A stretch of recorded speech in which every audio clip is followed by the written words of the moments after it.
a Cheltenham giveaway. So we're going to come to that in a few moments' time.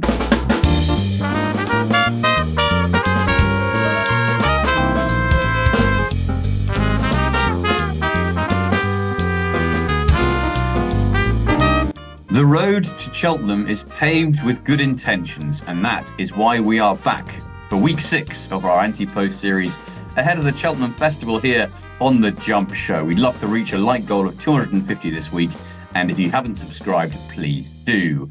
As always, it's Jake and Dan with me to discuss all the action over the last week and indeed to put up our selections for week 6 of the Ante-Post series. Very much looking forward to that a little bit later on. But before we do that, there is something a little bit special to discuss. That is a Cheltenham giveaway. So we're going to come to that in a few moments' time. But I'm going to say hello to Jake first, because Jake, I imagine you're getting more and more excited, what with Cheltenham getting ever closer.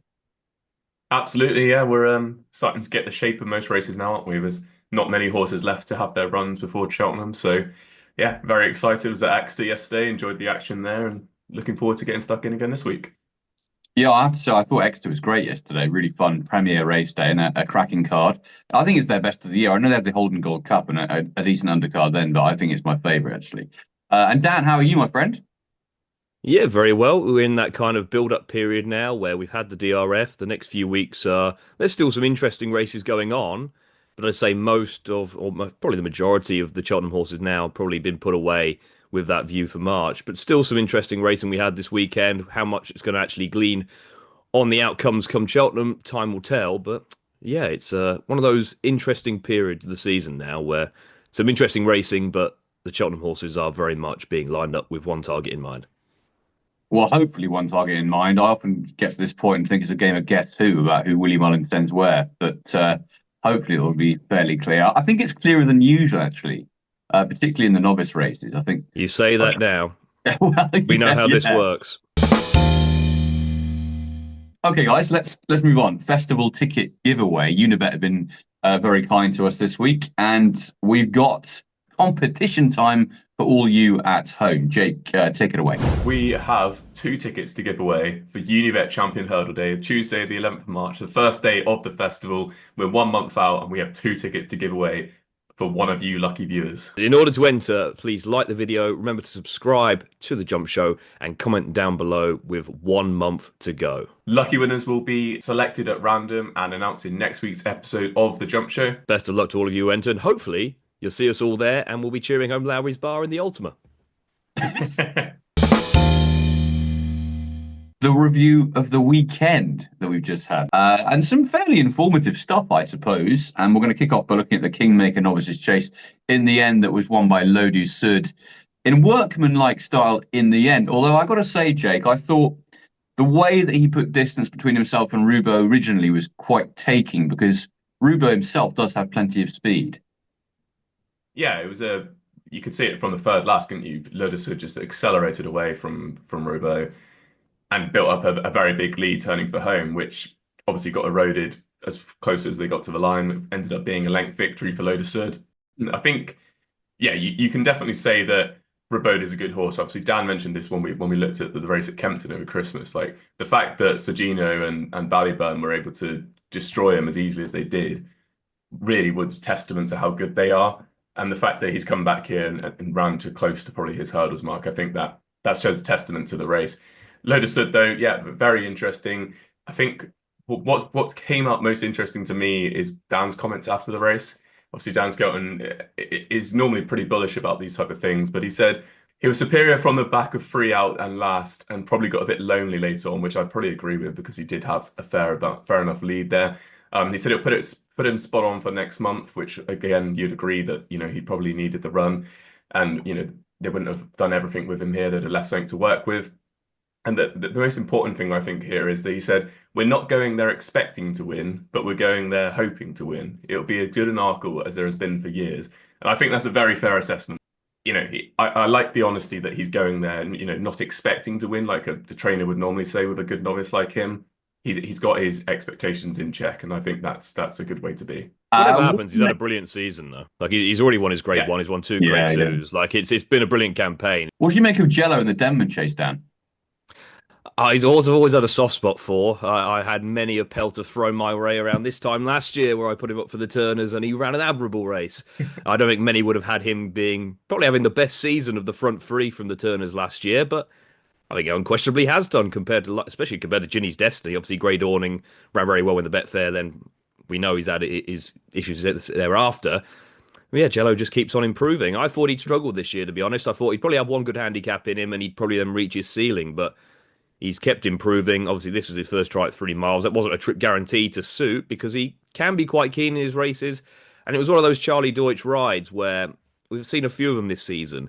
He didn't really look happy, I didn't think, for a long way. He got almost attached early on. He was switching him out wide to try and get a sighter of his fences, but all of a sudden, coming for home, he's took off on the outside, found himself in the lead almost too soon. Clearly a horse I really do like. You got obviously the form of it. You've got Hitman and Brainman's Game in there. You know my feelings on both of those. They are quite strongly negative, and rightly so. They're not clear. Brainman's Game in particular is clearly not the horse he once was and is on a pretty rapid decline at this stage.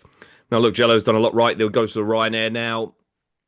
Is he as effective at Cheltenham as he is on flatter tracks? I'm not so sure.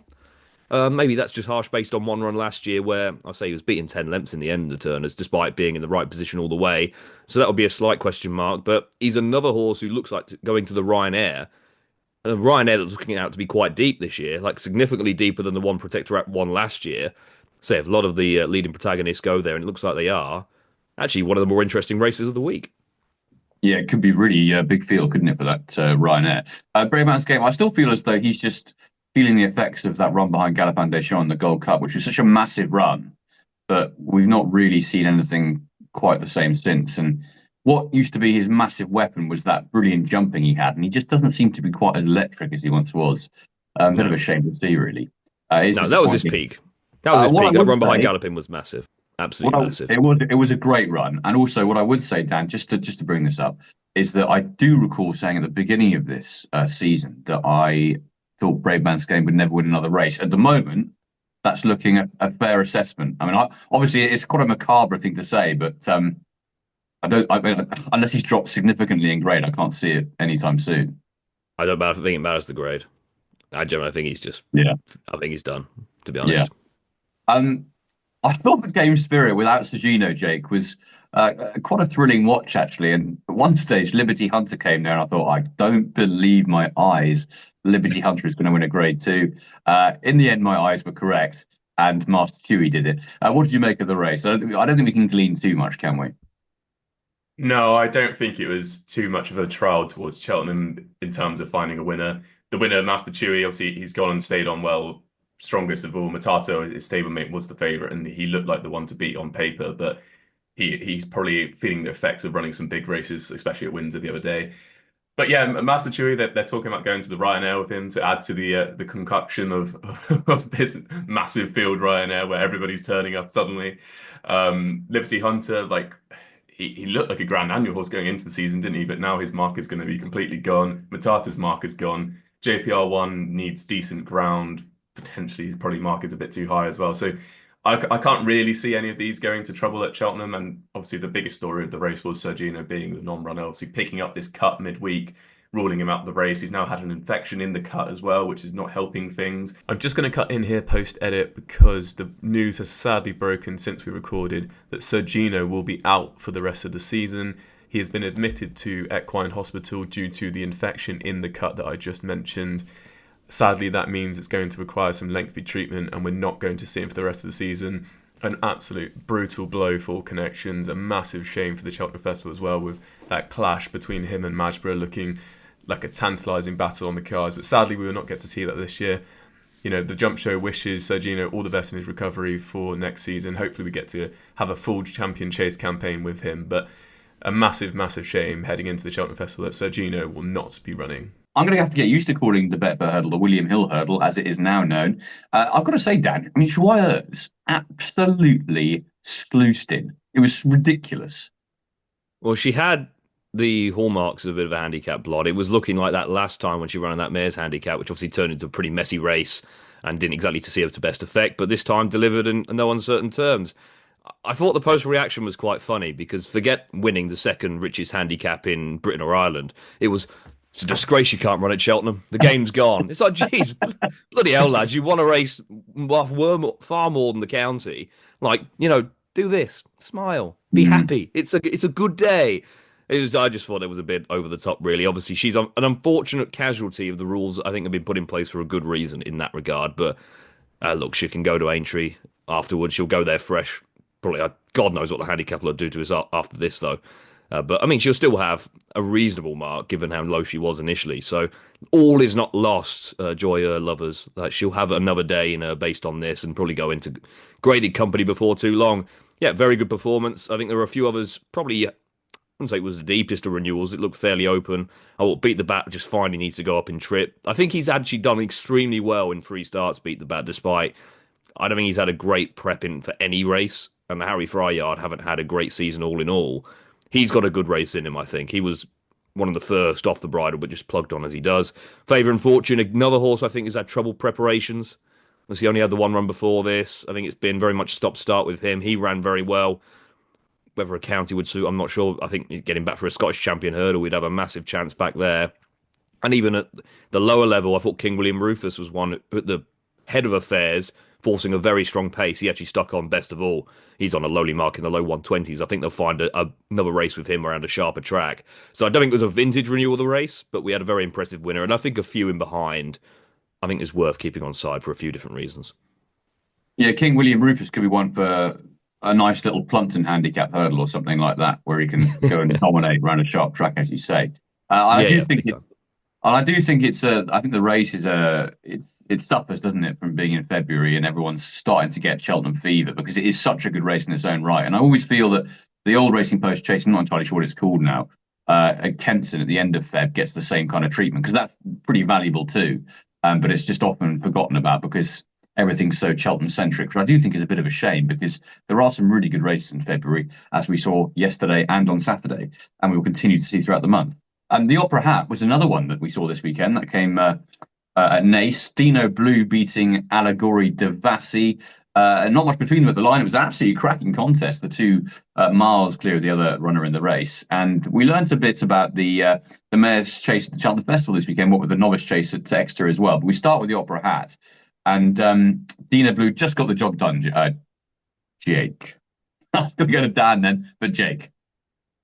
Yeah, I mean, it was obviously looking at from a Willie perspective going into the race, it's the perfect setup, isn't it? You've got 2 mares in there, 3-runner race. One of them's a no-hoper. Like you can just give them a nice race around. And that's how it worked out. There was a bit of a difference of opinion from jockeys. Paul Townend obviously wanted to go wide. Mark Walsh wanted to go up the inside running rail. In the end, as you said, there was nothing between them really. Dino Blue just about got the job done. I think it was just the perfect race for both of them to go bounce onto Cheltenham after this. So 2 miles in the Opera Hat, have a nice run around there, and then obviously Cheltenham is the big day, and that's when they want to be aimed for, and that's what they're going to be prepared for. Just something interesting to note is that here Dino Blue was giving away £6. I've just checked the Mayor's Chase conditions, and she'll be giving £5 in the Mayor's Chase at Cheltenham. So Allegory de Vassi will be £1 worse off, but obviously they're going up in trip to 2.5 miles rather than the 2 here, so you can't really draw direct comparisons. But yeah, I think it was the perfect prep for both, and Will be very happy.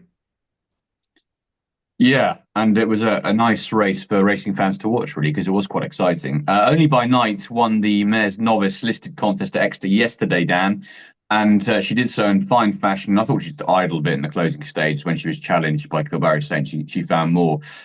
If she stays 2.5 miles, I actually think she's my idea of the winner of that race at Cheltenham. I think she's got so much class, and she should get a nice toe into the race because she travels so strongly. I get the idling point. I would have massive concerns about her at 2.5 miles. She is crying out for 2 miles and 2 miles only. Like in an average year, she would be right up there in an ARKLE, I think, because she is a fantastic jumper of the fence. And look, you can, as you say, you can probably argue she got there too soon because Fun, who's a bit of an enigma of a horse, very good one day, very average the next, just dropped away far too tamely, having got into a bit of a battle early on. As you say, the second was never getting to her, but I don't think you could look at any of her runs over fences and say, yep, she wants stepping up to 2.5 miles. Like if the Mayor's Chase wasn't there, not a chance she'd be going for that kind of trip because she has so much speed and she travels so strongly. And the thing is, they're probably going to have to hold on to for as long as possible if they go to a mare's chase. And a lot will probably depend on conditions because you've got apples and oranges there in terms of only by night, strong travelling type, would happily run over 2 miles and wouldn't look out of place in ARKLE. And then you've got bioluminescence, big stayer, needs heavy ground, would get 4 miles, no issue. So you're going to have some very interesting and contrasting profiles into that race. I'd say I love Only by Night. There's a lot to like about her, but I wouldn't be a massive fan of stepping her up in trip because I say if that mare's chase wasn't there, there's no way you're stepping her up. Yeah, I'm with you on that. I have to say, I think she'd have a decent chance of getting a place in this year's ARKLE. I think it's obviously a very hot heat, but as you She say, would. well, yeah. I say in an average year, she'd be bang up there, but she is entered. So if something happens, you never know. Absolutely, yeah. And back to you, Dan, for Maxim, who won the Boyne Hurdle yesterday. Good to see him get it done in graded race because he's never done that before. Yeah, he's had a few big days in him, Maxim, for a horse who I think has his level. Well, I think his mark probably reflects where he is. And when he can dominate a race, he's very effective. Did so here. A few disappointments. Meet and Greet was the notable one, who was probably the first one beaten, never really got into the race. Farron Glory was back over hurdles under a penalty. Looked far more comfortable here than he has over fences. He'll be interesting in handicap company down the line. I'd say he was going to win a Grade 1 and do it quite comfortably last year. So he would be one just to keep an eye on. And there's one other eye catcher I thought was in there who I will touch on a little bit later. But yeah, I don't think it was the absolute vintage Stayers Hurdle trial or anything like that. But yeah, I think there was an interesting one further down the field. Stay tuned for that. Looking forward to it.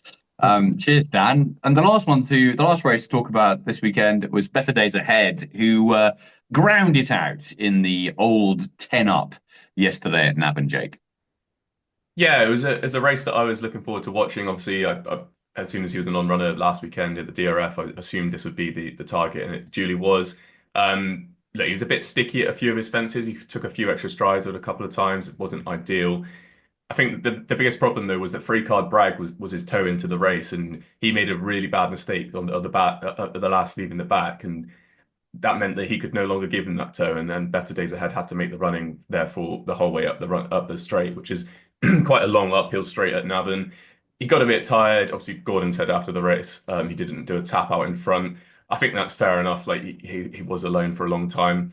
I think Stellar Story, obviously, he finished second in the end. I think he had the perfect setup really because he was just hunting round in behind. Then he got the lead off of Better Days Ahead and just was able to really close on him towards the line. I really like the attitude. Obviously, Better Days Ahead showed just to continue to claw back and just make sure that he held on for that victory. I think that was good to see. Obviously, there is going to be a £5 difference between the pair now at Cheltenham because Stellar Story had the Grade 2 winners penalty here.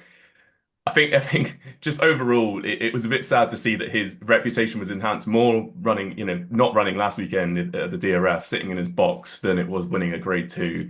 But you can understand that people will be a little bit snippy about that considering he's only just got the job done. But he did get the job done.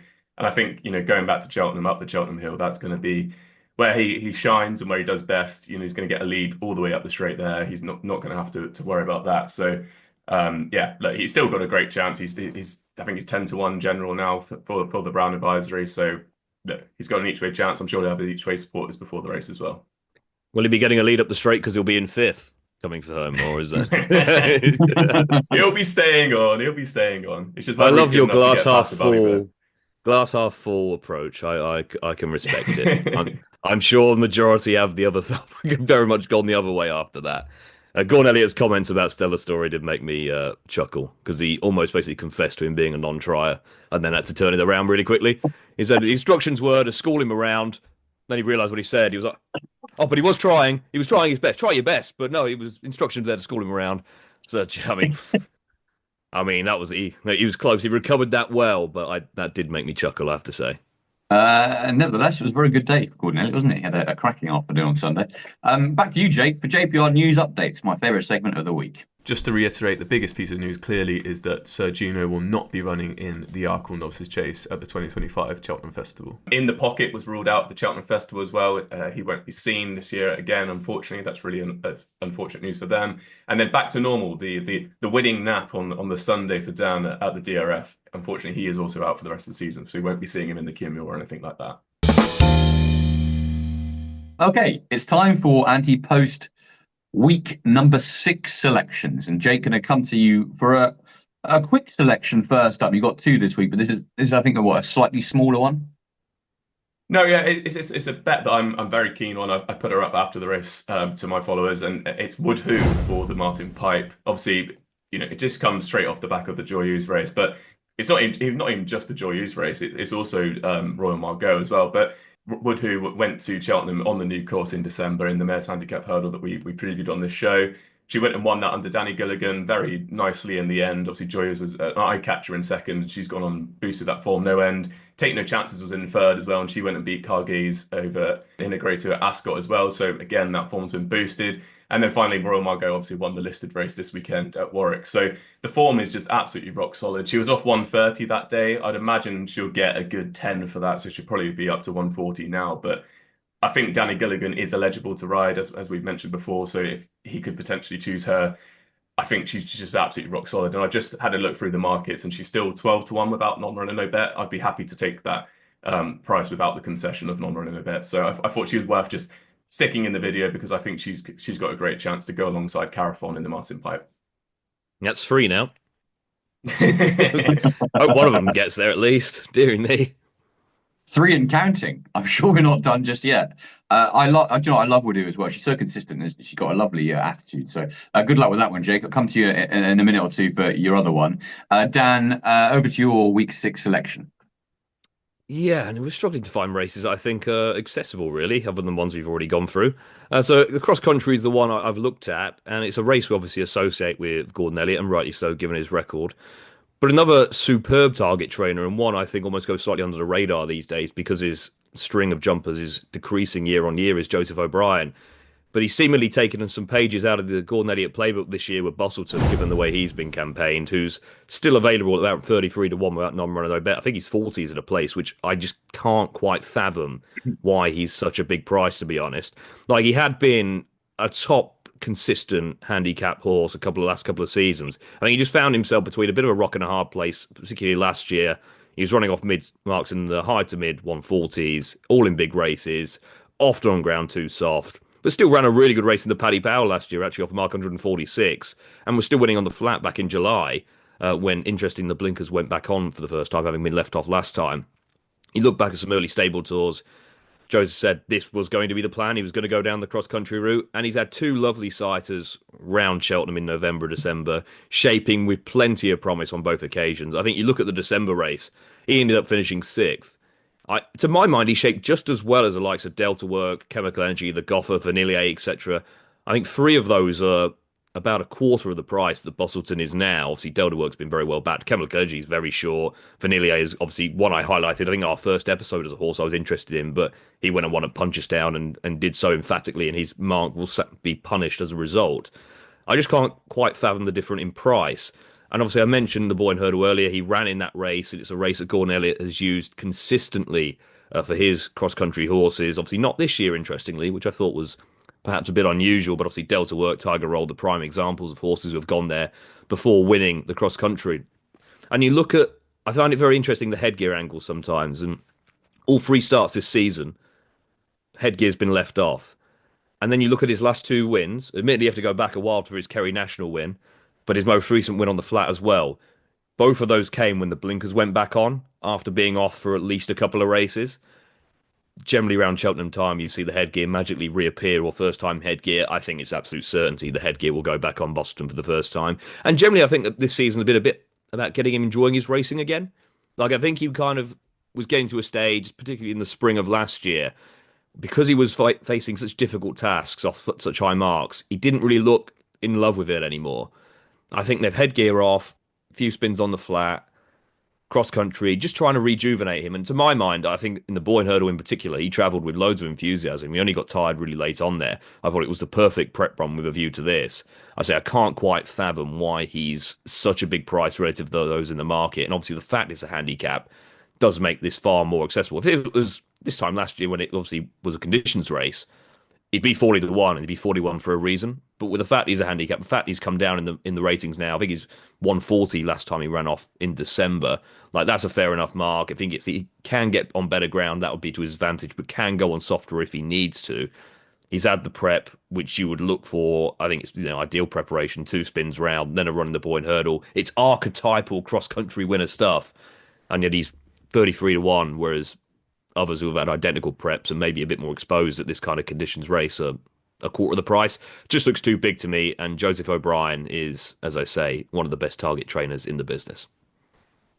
You go for the cross country, and I think to myself, I'm rubbing my hands with glee, thinking Dan's finally going to make a ridiculous case here that I can't get on board with. But annoyingly, you've done it again. Well done. Thank you Um, very much. it does seem as though he's been around for years, Bosselton. Yeah, he's only 8. It's I unbelievable. know. It's just mad. He has been around a while, but he won that Kerry National and just found life so tough. Like he ran in the Hennessy off like 148 or something silly. It was only 13-2 for it. So he won the Kerry National off 142, I think, and just was Mm. batting his head off a brick wall last year on ground, always too soft for him. Like I think he's shown this season the spark's still there, and he's the archetypal. Now it's a handicap. He's the perfect type of horse for a cross country.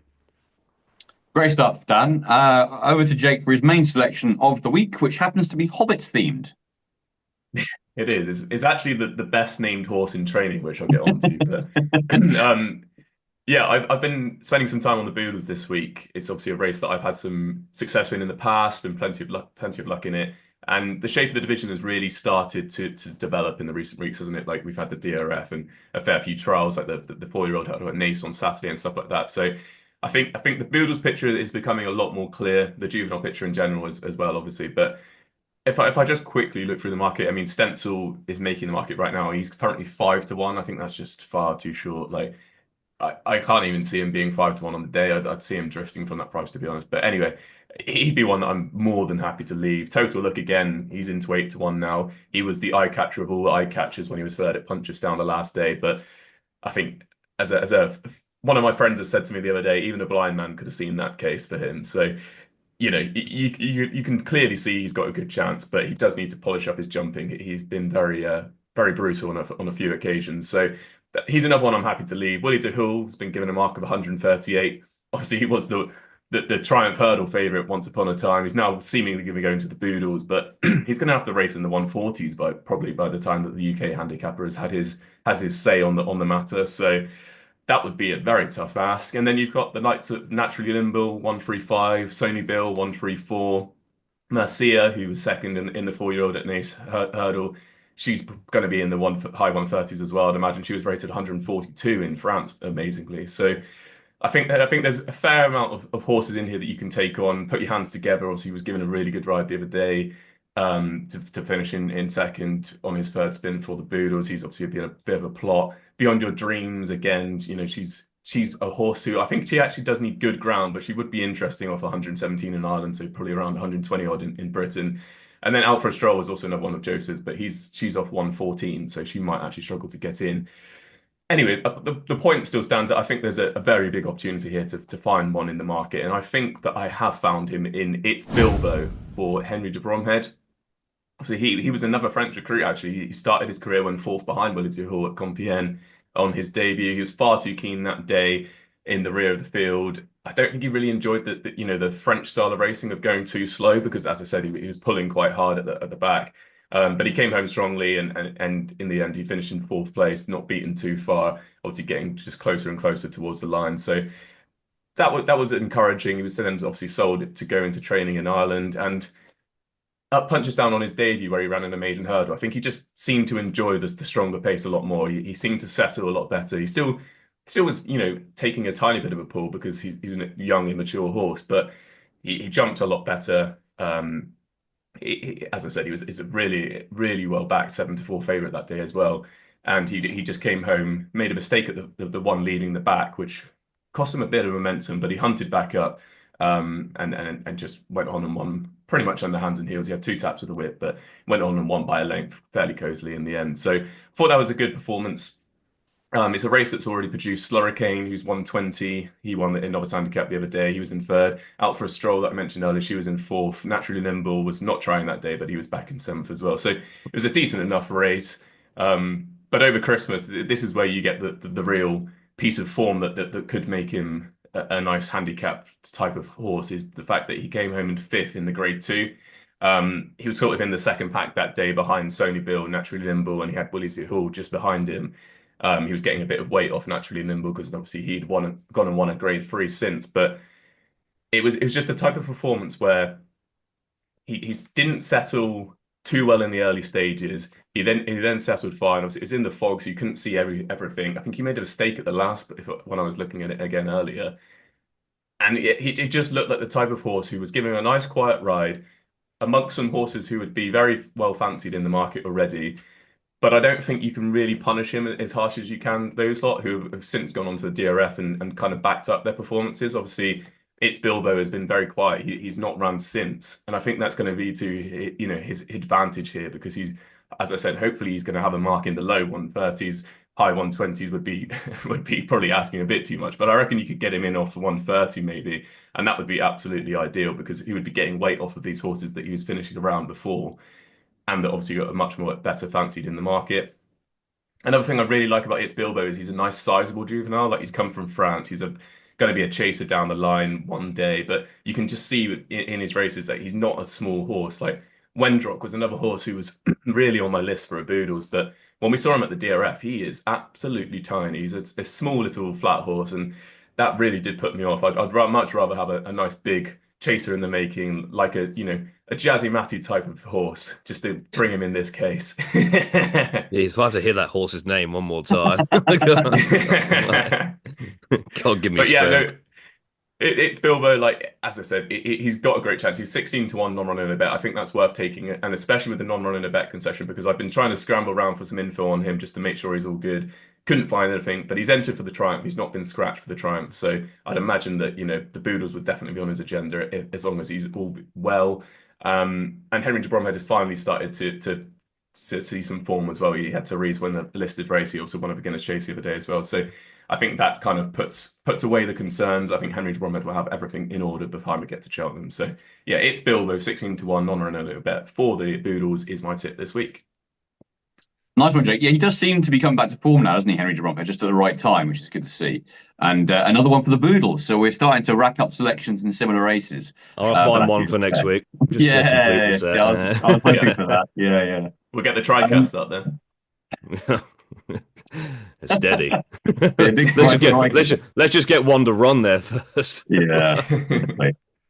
Before I start on mine, I've had a bit of abuse the last couple of weeks on my selections from Let's Talk Racing. The lads have been commenting on our videos and saying that I'm not quite up to scratch with my tipping. Well, I would just like to point out that on their most recent video, one of the lads has put up an Ante-Post bet for the Albert Bartlett at 3-1.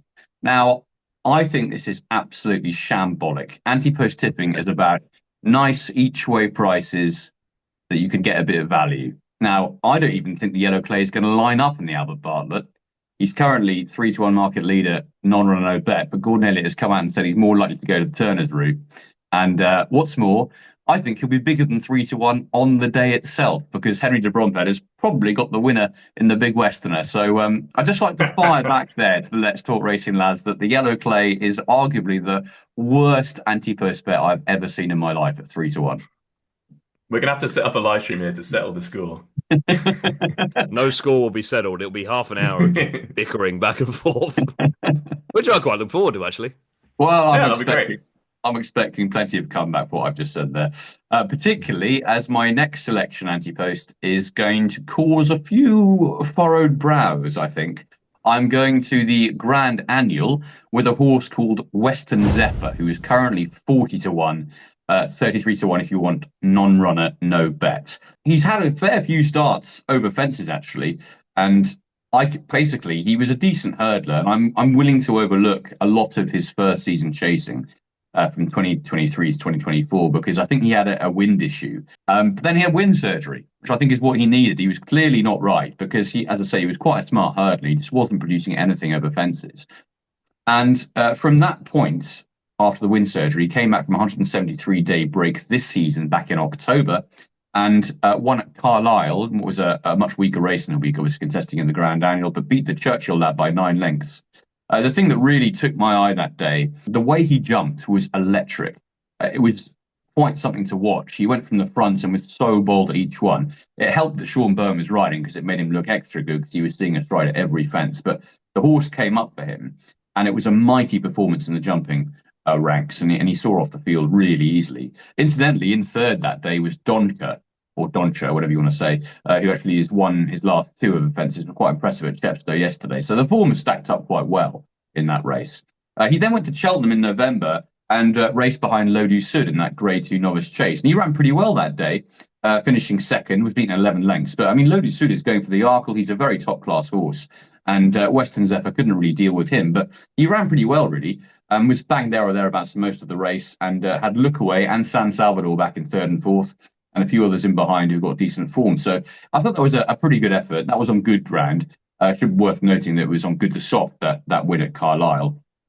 And then he went to Ascot in December, just before Christmas, and he didn't look happy going that way round, which was strange because he'd won so well at Carlisle going the same way. But for whatever reason, he just jumped left at Ascot, didn't look particularly happy, and with tail off, beaten 63 lengths. Now, that was the last time we saw him. It's never ideal going to Cheltenham with the kind of run like that on the back of his last performance. But at the same time, if you look through his form, coming back fresh is such a big thing for him. He needs to be fresh. When he won his maiden hurdle, he came out from a long break, 226 days. When he came back from his 186-day break back in 2023, when he wasn't quite right, in my opinion, he still ran well to be third. And then that 173-day break between April and October this year resulted in a really impressive win. So I think he is a horse who needs a bit of a break between races. I'm quite glad we haven't seen him since December.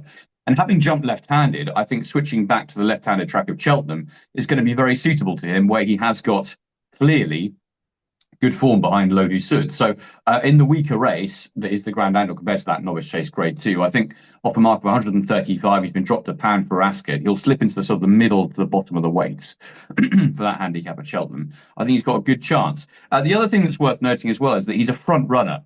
He likes to go forward and put horses under pressure in behind. And front runners in the last 10 years of the Grand Angle have got quite a good record. We saw Next Sensation winning in 2015 from the front. We saw Croco Bay doing the same thing a few years ago. And Global Citizen also won from the front. So I expect that Western Zephyr to try and make all.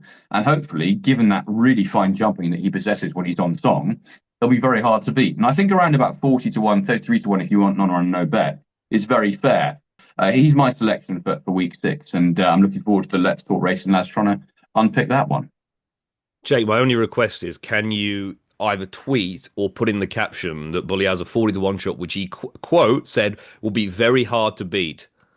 That's quoting verbatim. So there's no words being twisted.